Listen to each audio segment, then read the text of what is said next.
Bueno, pues ya tenemos entonces el esquema de hoy, pero yo quiero decir un par de palabras de pregón de combate para jóvenes de espíritu antes de hablar del Club Liberal, que voy a hablar 4 minutos a continuación. El libro de Raúl es un libro que yo califico de muy interesante porque es un libro sobre la libertad, sobre la dignidad humana, o sea, sobre lo que siempre hablamos nosotros, que anima a la responsabilidad individual desde el cristianismo, porque es un liberal cristiano, que lo vamos a comprobar a lo largo de su intervención, que exige que haya compromiso. Es una palabra que nosotros los liberales pues utilizamos constantemente, responsabilidad y compromiso. Que hay que estar en el mercado, que hay que estar en los medios, que hay que estar en las tertulias, que hay que estar porque hay que tener influencia y hay que tener presencia porque ellos están en todos lados. Como yo digo, bueno, pues efectivamente tenemos que estar porque tenemos que influir. Y habla de la libertad religiosa. Aquí a la derecha, Raúl habla de la libertad religiosa y también algo de educación en su libro, y Alicia de la libertad de educación, que hablaremos en mayo, y es muy interesante el ensayo El suicidio de Occidente, y que tiene como subtítulo La renuncia a la transmisión del saber, el libro de Alicia. Bueno, y dicho esto, pues yo ya voy a hablar del Club Liberal Español, que ¿qué es el club? Es una asociación de carácter civil en donde nos reunimos un grupo de amigos, no tenemos ningún tipo de subvención, nos financiamos exclusivamente con nuestros medios y nos dedicamos a hacer este tipo de actos, conferencias, visitas, escritos, en fin, nos entretenemos con todo esto y siempre con la idea de defender y promover la idea de la libertad, de la dignidad, de los valores. A mí me gusta hablar de las 3 L, lo cual es un poco hortera, ¿no? Hablar de LLL, L de libertad, L de ley y L de lealtad a España, porque nosotros somos españoles, por eso nos llamamos Club Liberal Español. La L de libertad, pues, partimos de la libertad de derecho natural y no de la libertad concedida por el Estado o por Stalin o por el Sánchez de turno. Libertad. En segundo lugar, para ejercer la libertad y poder gozar de la libertad necesitamos un Estado de Derecho. Si no nos garantizan los jueces, el Poder Judicial, la separación de poderes, no nos garantiza nuestra libertad, pues difícilmente podremos hacer uso de ella. Por eso hablamos de las 2 L's, libertad y ley, Estado de Derecho, y el Estado de Derecho, pues bueno, pues podemos hablar de Montesquieu, podemos hablar de la división de poderes, podemos hablar de la necesidad de la justicia independiente, y la L de la tercera L de lealtad a España, pues porque nosotros creemos en la unidad de España y desde luego pues criticamos mucho los nacionalismos porque como dicen tantos autores, el nacionalismo es el cáncer de la libertad y el cáncer de la desigualdad, porque el nacionalismo parte de la desigualdad, de la libertad. Si todos nos tenemos que respetar porque somos libres y somos iguales, no es una libertad económica. Cada uno, oye, a mí me gustaría tener el patrimonio que tiene Vinicius, pero vamos, no estamos en ese tema, estamos de la libertad ante la ley. Y dicho esto, pues yo creo que ya he terminado con la presentación del Club Liberal Español y le cedo la palabra a nuestra invitada primera, que va a hablar sobre Raúl y el libro de Raúl, que es Alicia Delibes Liniers, que tiene la palabra. Muchas gracias.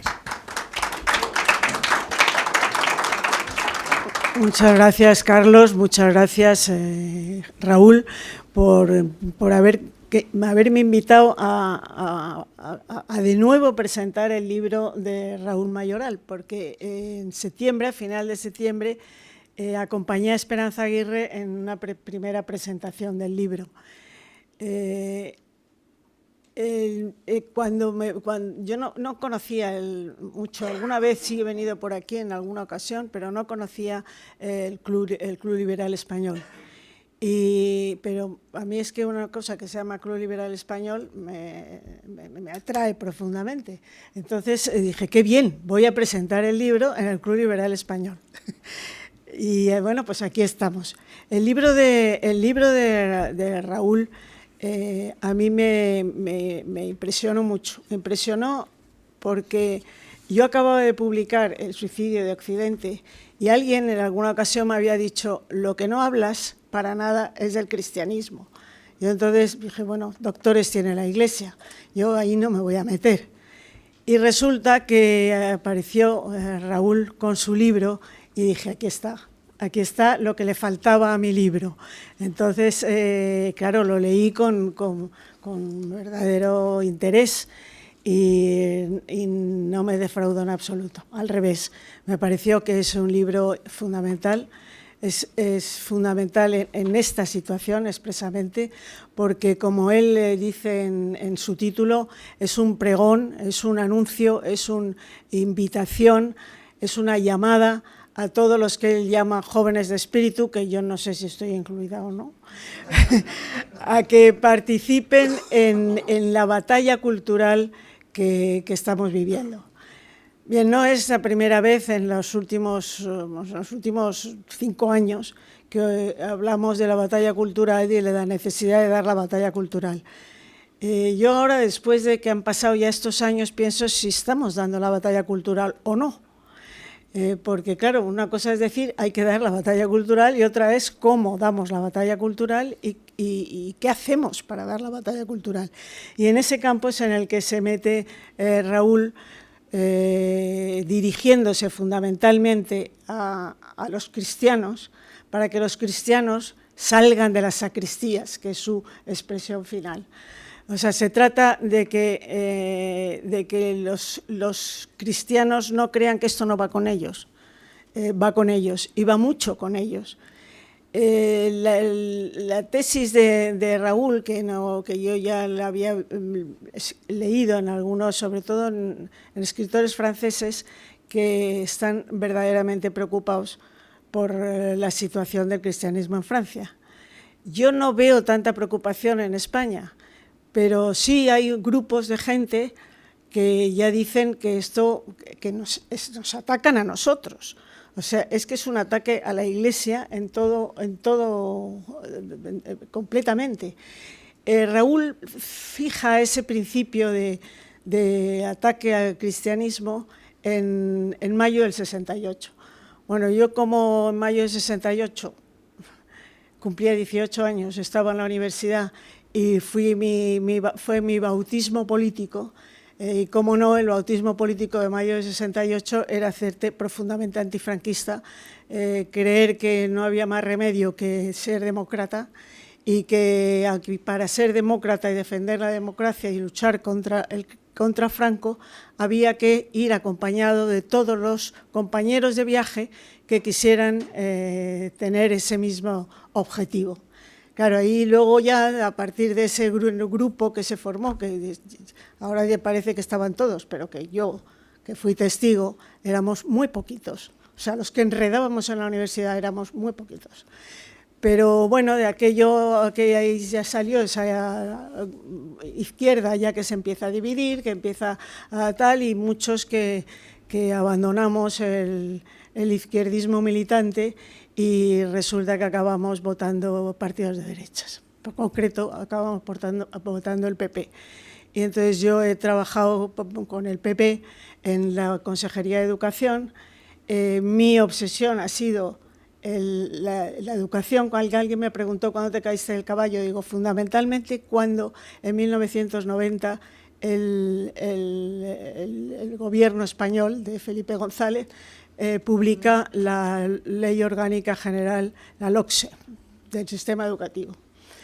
Porque aquello no tenía nada que ver con lo que nos había hecho creer la izquierda que yo conocí en la universidad, que decían que la derecha era ignorante, que no sabía nada, que no leía nada y que no era capaz de adaptarse ni siquiera a las democracias europeas. Claro, cuando sacan una ley donde no aparece casi el interés por la ilustración, el interés por transmisión de conocimientos, dije, bueno, nos han engañado profundamente y hemos sido unos perfectos ingenuos cuando creímos que lo que iban a fomentar es la cultura, el aprendizaje, una buena formación profesional que no era buena y un desastre un principio de desastre educativo que ya se notaba entonces. Entonces, el camino que toma la izquierda es un camino de destrucción. Entonces, ese camino de destrucción continúa hoy en día. Pero, aparte de destruir, sí construían. Y lo que construían es una hegemonía cultural, que es la que estamos viendo ahora, que es la que manda, y contra la que Raúl llama a luchar. Entonces, ese combate que él dice, ese combate que tenemos que dar los cristianos y todos los que somos jóvenes de espíritu, pues ese combate hay que darlo desde sus principios, pero para darlo lo primero que tenemos que estar es bien informados de cuáles son las características de esa hegemonía cultural de izquierdas. Y eso es lo que Raúl hace en este libro magníficamente, que va hablando desde pues bueno, todo el proceso político por un lado, el proceso social por otro lado y sobre todo enfocándolo desde un punto de vista cristiano. Yo cuando leí el libro me acordé de la historia que había habido en Europa con esa posible constitución europea que se habló de que se iba a hacer y no se iba a hacer.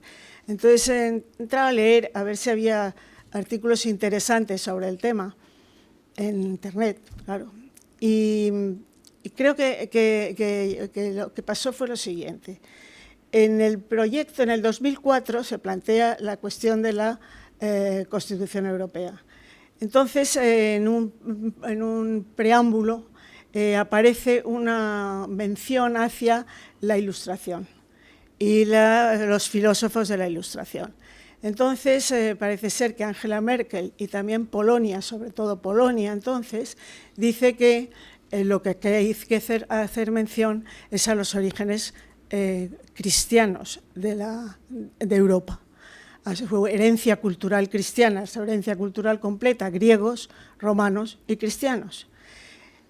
Se opusieron tenazmente los franceses, que eso iba en contra de sus principios laicos y que si se hablaba, ese era un argumento, otro argumento, que si se hablaba de la religión cristiana había que hablar de otras religiones. Esto es un argumento que eso es del 2004, pero que han seguido manteniendo con la historia del Islam y tienen ahora una izquierda proislámica que no saben qué hacer con ella.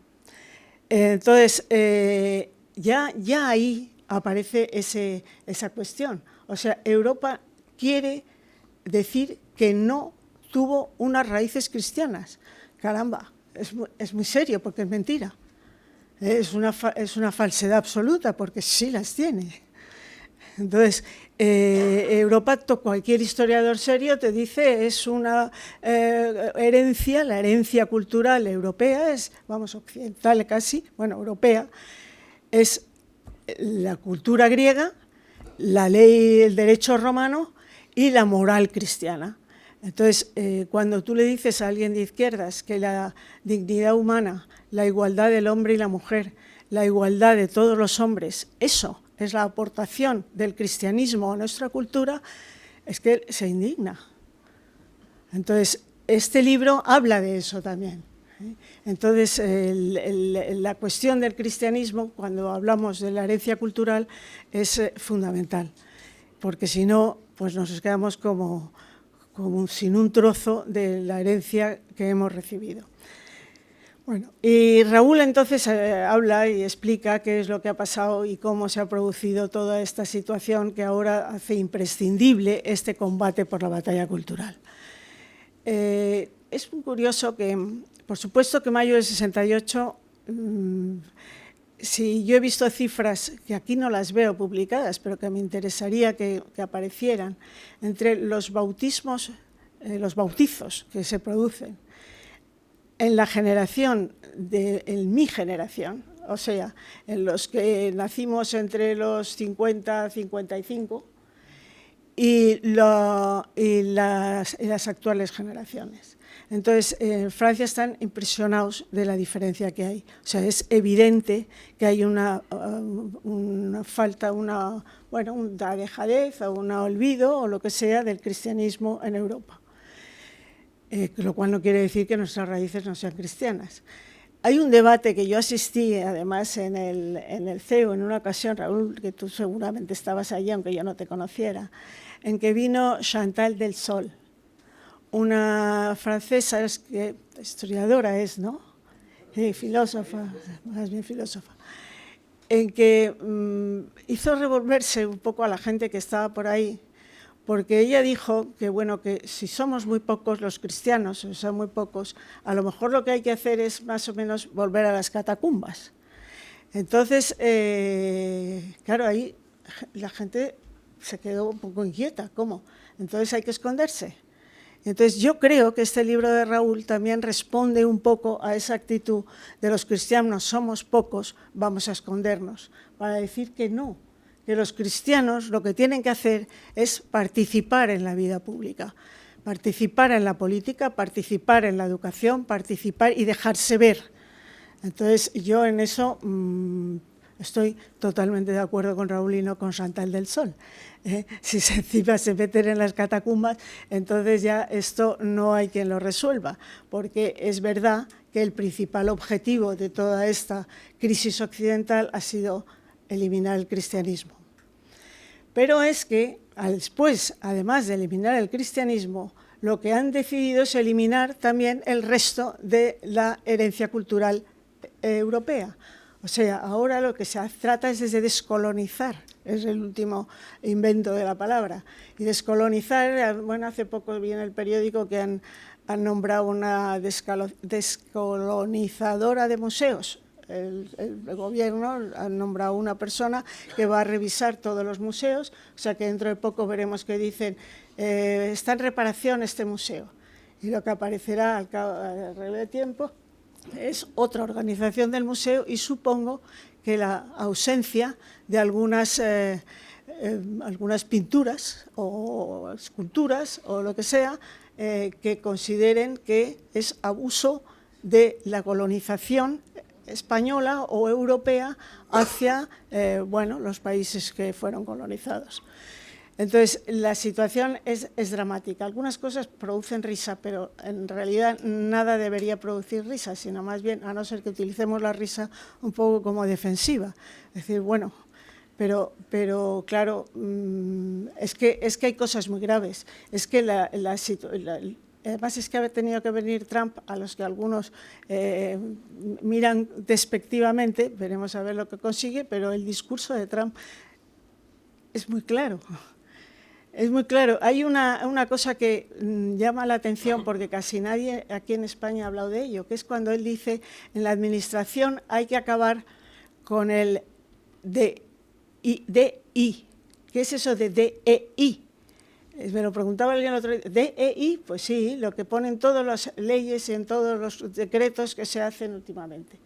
D de diversidad, E de equidad, I de inclusividad. Entonces, cuando ha dicho hay que acabar en la administración con todo el DI, he dicho, este sabe lo que hace, o los que se lo están diciendo saben lo que hacen, porque son palabras inofensivas de ese lenguaje que, como decía Orwell, se mete en la cabeza de la gente, con lo cual controlas el pensamiento, porque ya no todos tienen que hablar de la misma manera, no sé, ellos mismos, el mismo individuo se pone a sí mismo como norma que tiene que utilizar ese lenguaje, con lo cual la libertad de pensamiento acaba desapareciendo. Entonces, eso habla también Raúl en el libro, diciendo esto es un totalitarismo. ¿Cómo lo llamas? ¿Totalitarismo a medio gas o totalitarismo? De seda, de terciopelo. De terciopelo. Ese totalitarismo de terciopelo, que es de aquí no se nota, no pagamos a nadie, no encarcelamos a nadie, de momento, pero vamos extendiendo toda nuestra idea esa de que hay que acabar con unas cosas que no les gustan, que es la democracia liberal fundamentalmente, y que lo que hay que hacer es crear el hombre nuevo de Robespierre, el hombre nuevo de Rousseau, que, bueno, porque queremos hacer un nuevo país. La democracia es un engaño lo que están haciendo ahora con decir que son demócratas. Yo he leído las cosas que publicaba Podemos, porque estaba entonces en el ayuntamiento, estaba Manuela Carmena, estaban los de Podemos y entonces me ocupé de leer las cosas que escribían. Hay un libro que se llama Construir Pueblo, que lo escribe Errejón, con Chantal Mouffe, la viuda de Ernesto Laclau, personaje clave en toda esta batalla, y ahí dicen que hay que construir un nuevo pueblo. Y que ahí dicen que la democracia que ellos defienden la llaman democracia radical o democracia real. La democracia real, democracia directa, siempre que aparece eso, esa es la democracia que tenían, los pre-leninistas. A Lenin no le gustaba nada, pero es que todo el mundo participe mucho. Y que como tenemos las redes y todo el mundo puede participar mucho, pues enseguida salen millones y millones de personas que dicen que Sánchez es maravilloso. A las demás las acallamos un poquito y ya está la verdad instaurada. Sánchez es nuestro líder.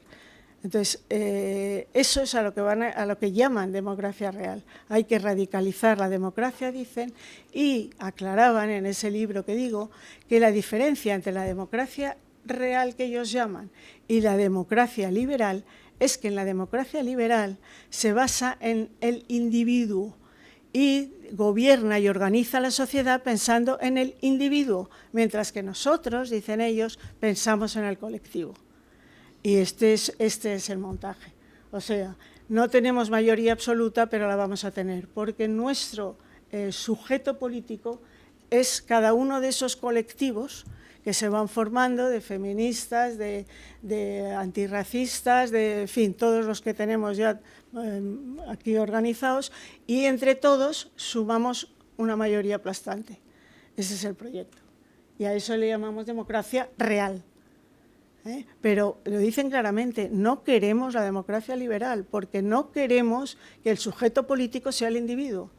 Entonces, ahí está la clave del liberalismo y la clave de la libertad. La libertad de la que nosotros hablamos, los que nos consideramos liberales, es una libertad individual. Entonces, ¿qué estamos haciendo? Pues estamos teniendo un gobierno que está absolutamente en contra de la libertad, por mucho que nombre la libertad, para que siempre queda bonito. Bueno, y termina el libro Raúl, que ahora contará él con más detalle, con un qué hacer. El qué hacer que nos preguntamos todos ya desde hace 2 o 3 años y que decimos hay que dar la batalla cultural. Ahora la cuestión es cómo se da la batalla cultural.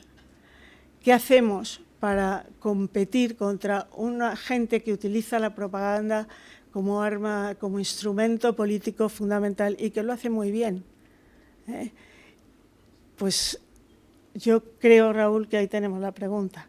Porque Raúl lo que dice es que a los cristianos que salgan de las sacristías, que entren en política y tal. Ya, pero hace falta un armamento intelectual para todo eso. Entonces yo quería terminar con una cita que se utiliza mucho, además yo creo que la he copiado por aquí, de von Mises, que yo creo que mucha gente la conocerá, pero es que a mí me encanta y la tengo puesta en muchos artículos siempre para empezar a hablar de libertad. Y dice, cada uno de nosotros lleva sobre sus espaldas el peso de parte de la sociedad y nadie ha sido dispensado de su responsabilidad por los demás. Nadie puede hallar una vía de escape por sí mismo si la sociedad se ve arrastrada a la destrucción. Yo diría que esto es lo que pasa, ¿no?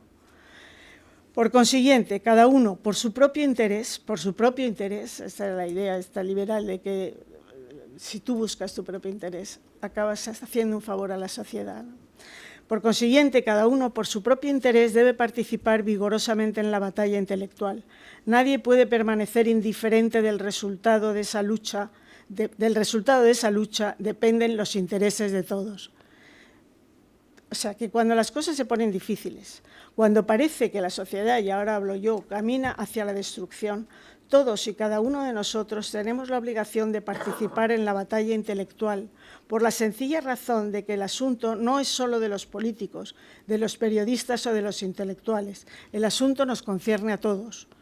Y dar la batalla intelectual significa leer, pensar, hablar, escribir, en definitivo, estudiar y trabajar para desenmascarar las falacias de unos optimistas sin escrúpulos, vendedores de sueños irrealizables que pretenden construir un nuevo pueblo y crear un hombre nuevo.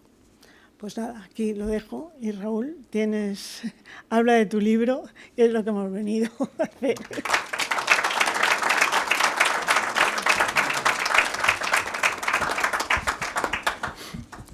Muy buenas tardes, distinguida audiencia, y saludo también a esta apreciada mesa, sobre todo a Carlos, que como presidente de este Club Liberal Español ha tenido a bien invitarme, y te lo agradezco por estar aquí. Por supuesto, también agradecer a Alicia Delibes, segundo acto de presentación ya de Pregón de Combate, y su libro también lo cito en la bibliografía. Efectivamente, cuando estaba yo escribiendo este libro, tuve conocimiento del suyo y recogí algunas notas. Y permitidme que agradezca a una persona miembro de este club, Federico Lucini, el que me haya traído aquí. Se está convirtiendo en mi apoderado, ¿no? Como ya me ha llevado a Ciudad Real, me ha llevado a Badajoz, en fin. He presentado este libro en muchos sitios, en parroquias y aquí, y estoy como en casa. De la misma forma que cuando voy a una parroquia estoy como en casa, aquí también estoy como en casa, porque lo del Club Liberal, yo siempre digo que la Iglesia es la mejor aliada en la defensa de la libertad, de los derechos humanos. Siempre ha ido a la vanguardia, mucho antes de que se escribieran en una Declaración Universal, y yo siempre digo que hay no creyentes de mirada limpia, liberales que pueden no ser creyentes, pero que por defender la libertad, pues yo los considero como aliados. Así es que, como digo, estoy como en casa. Bien, decía Carlos que me presentara, pero bueno, yo simplemente soy abogado, ejerzo también, hago algún que otro pinito como empresario, y he escrito mi primer libro. He escrito muchos artículos en el diario El Imparcial. Está aquí una persona que representa los intereses del Imparcial, o al menos aparece ahí en la cabecera, y he escrito cantidad de artículos, pues también en ABC, La Razón, El Mundo, pero nunca había escrito un libro. Es mi primer libro y espero que no sea el último. Después del derribo del muro de Berlín, el primer ejercicio que realiza la izquierda es esquivar cualquier reflexión crítica. Sí que hubo algunos amagos de revisión, pero sin muestras de arrepentimiento. Y a comienzos de 1991 comienza lo que Jean-François Revel titularía en su libro La Gran Mascarada.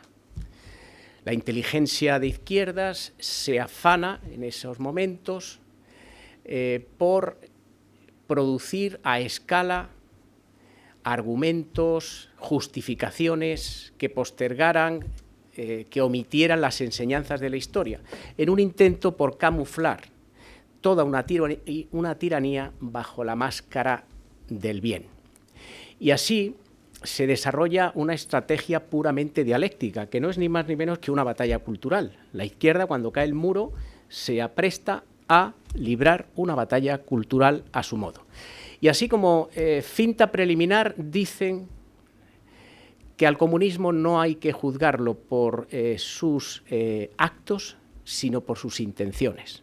Por lo tanto, el fracaso del comunismo hay que imputarlo al hombre, a la humanidad, pero no a la idea comunista. Pero después de esta primera andanada llega el golpe definitivo, asestan el golpe definitivo, porque vienen a sostener la idea de que el fracaso, si es posible el fracaso del comunismo como sistema económico, no es tan malo como el liberalismo. Ellos sostienen que sí, que es posible que sea nefasto el sistema económico comunista, pero dicen que es el único capaz de salvar a la humanidad, al mundo, al hombre, del imperio del dinero, del consumismo, del liberalismo desenfrenado. Por lo tanto, la consecuencia es que todas las atrocidades en serie, todos los asesinatos masivos quedan santificados por las buenas intenciones. El comunismo es intrínsecamente bueno, pero extrínsecamente influenciable, y por lo tanto se puede echar a perder como el buen vino, ¿eh? Y el enemigo que está ahí, el verdadero peligro al que hay que combatir, es el liberalismo. Bien, pues Jean-François Revel, en esta obra que he citado, La Gran Mascarada, se dedicó a denunciar de una manera muy crítica e inapelable todo el sinfín de rémoras de que adolece la izquierda. En primer lugar, su sectarismo, porque antepone siempre sus intereses partidistas a los intereses generales. En segundo lugar, la incapacidad para el juego limpio, porque desprecia a todo aquel que no piensa como ellos, ¿no? Y luego su incoherencia demagógica, todo ese océano de incoherencias, contradicciones, paradojas en que se sumerge la izquierda, evidenciando una devoción a la mentira y a la manipulación, y elevan estas a categoría de conducta, método de gobierno e incluso método de victoria. Esa es, según Jean-François Revel, la fatídica herencia del comunismo soviético. Por eso, a pesar de que ha caído el totalitarismo soviético, todavía hay una izquierda que es fervorosamente devota de la idea comunista. Es fervorosamente devota de esa idea del sometimiento a la estricta obediencia de la URSS. Y sus sacristanes, por así decirlo, como fidelísimos imitadores de métodos insidiosos, se afanan día a día por enturbiar las aguas y no han cesado ni un solo día en esa labor destructiva contra las instituciones, contra las tradiciones, contra las costumbres, contra las creencias. Desde hace algún tiempo el proletariado ya no confía en la izquierda ni en sus estadísticas, que según decían los obreros nadaban en la abundancia cuando realmente nadaban en la miseria. Hay una anécdota de un jefe de un kolhós en la época de la Unión Soviética que vuelve de Moscú, hace un viaje a Moscú, vuelve al kolhós y dice a todos los trabajadores del kolhós: está Moscú fantástico, unos rascacielos donde viven los obreros con un confort, una comodidad, un bienestar. Es impresionante el nivel de vida que hay en Moscú. Y le dice un trabajador: pues yo la semana pasada estuve en Moscú y no vi nada de eso. Y le dice el jefe del kolhós: debiste callejear menos y leer más los periódicos. Bien, pues como digo, los obreros ya no confían en la izquierda. Es más, la izquierda ha sustituido su desvencijada teoría de la lucha de clases pues por un confuso amasijo de banderas que nada tienen que ver con la bandera del proletariado. Ahora lo que a ellos les interesa es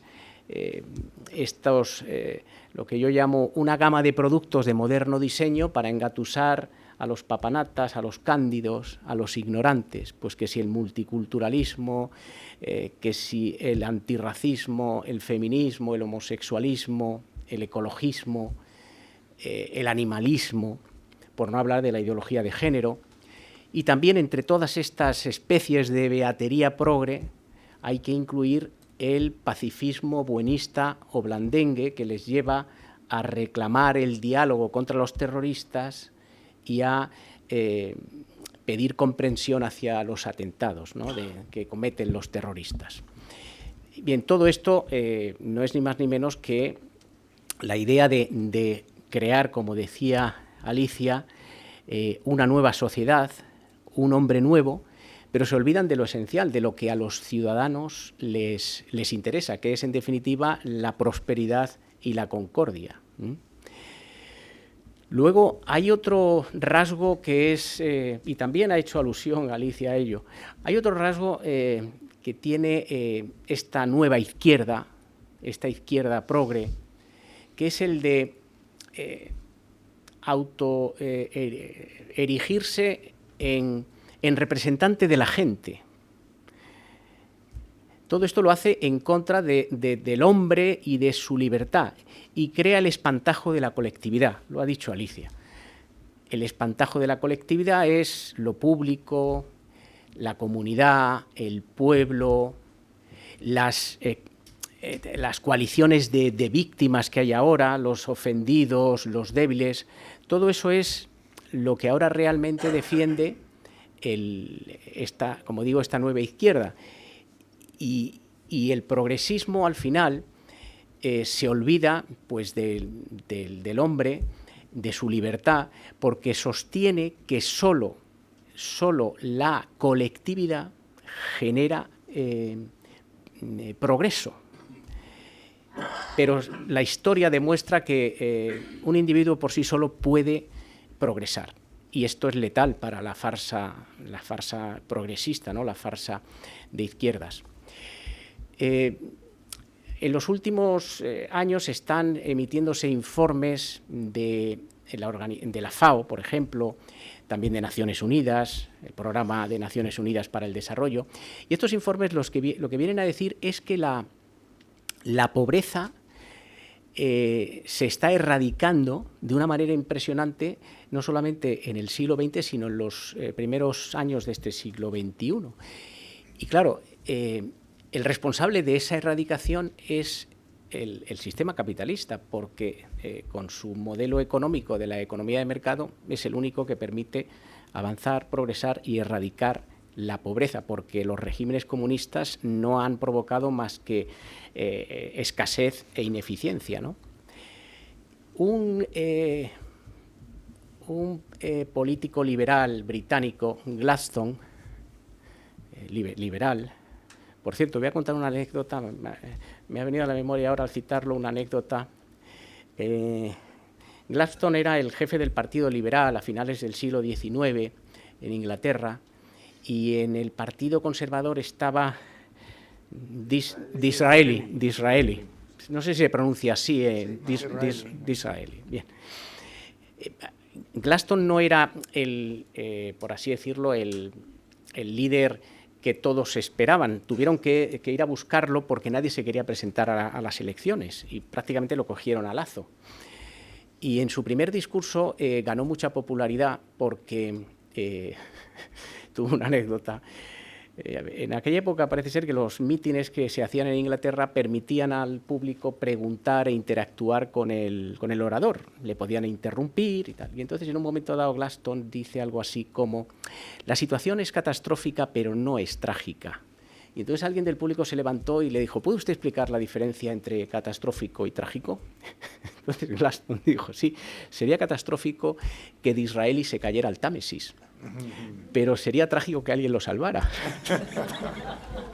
Entonces aquello provocó unas carcajadas entre el público y al final este hombre fue cogiendo popularidad y casi le gana las elecciones a los conservadores. Bueno, pues Gladstone tenía una frase que dice que el dinero fructifica mejor en el bolsillo de los ciudadanos que en el Estado. Y desde que este hombre dijo aquello, el socialismo intervencionista y planificador, que se dedicó a planificar a base de atajos el estado del bienestar, pero sobre todo con mucho sectarismo, mucha demagogia, mucha ineficiencia y mucho despilfarro, pues el socialismo intervencionista y planificador se aplicó a llenar los bolsillos de los ciudadanos con cachivaches para que no pudieran meter ni un penique, ¿no? Y lo primero que les dio fue una ética de bolsillo, puro relativismo del todo vale y del como sea. Y luego les metió también en el bolsillo una concepción, también de bolsillo, de la democracia, según la cual la igualdad y el bienestar de los ciudadanos solo es posible si la izquierda gobierna, si la izquierda está en el poder. Y ya con los bolsillos atiborrados de estas mercancías de contrabando, como yo las llamo, pues claro, los ciudadanos ya no podían meterse nada, ¿no? Y además no tenían por qué preocuparse porque el Estado lo administraba todo, porque el Estado, es decir, la socialdemocracia, había humanizado al Estado, se había humanizado previamente ella misma y había humanizado al Estado. Y es este humanitarismo lo que ha sido siempre el maquillaje de la maquinaria colectivista de la socialdemocracia. Es este humanitarismo la gran coartada de una socialdemocracia nihilista que es fervorosamente creyente de la idea de que elevando la presión fiscal es como se llenan las arcas del Estado. Y claro, no es así.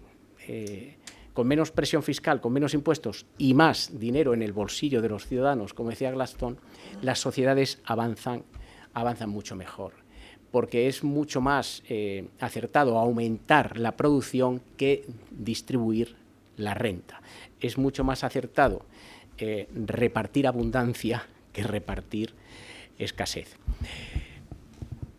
Yo he hecho una intervención que es la que quería, muy acorde con el Club Liberal Español, y si queréis yo ya me someto a las preguntas que quería hacerme Alicia o cualquiera otra persona de aquí de la audiencia, ¿eh? Muy bien, pues vamos a empezar.